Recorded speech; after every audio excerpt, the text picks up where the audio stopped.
সন্ধেবেলায় দক্ষিণেশ্বরের মা ভবতারিণী ফেরিঘাট থেকে চলে এলাম বেলুড় ফেরিঘাটে। বেলুড় ফেরিঘাটের থেকে হাঁটতে শুরু করলাম ক্রমশ বেলুড় মঠের দিকে। প্রথমেই চোখে পড়ল একটি সুদৃশ্য পীর বাবার দরগা। সেই দরগা অতিক্রম করে আমরা ক্রমশ প্রবেশ করলাম বেলুড় মঠের প্রবেশদ্বার দিয়ে, যেখানে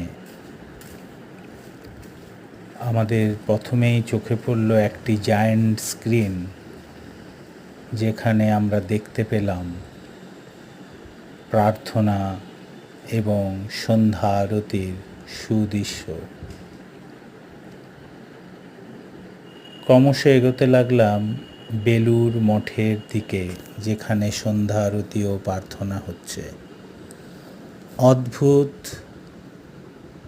একটা নীরবতা বিরাজমান মঠের চারিদিকে, অথচ প্রচুর মানুষের সমাগম, কিন্তু একটা প্রার্থনাপূর্ণ অবস্থা বিরাজমান এই বেলুড় মঠের চারিদিকে।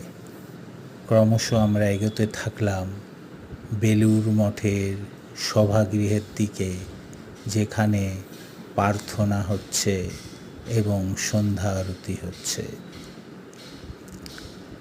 চ্যানেলটি ভালো লাগলে অবশ্যই সাবস্ক্রাইব করুন, লাইক এবং শেয়ার করুন, অবশ্যই কমেন্টস করবেন। যত বেশি পারবেন চ্যানেলটিকে শেয়ার করে এবং সাবস্ক্রাইব করে দিন। ধন্যবাদ সকলকে।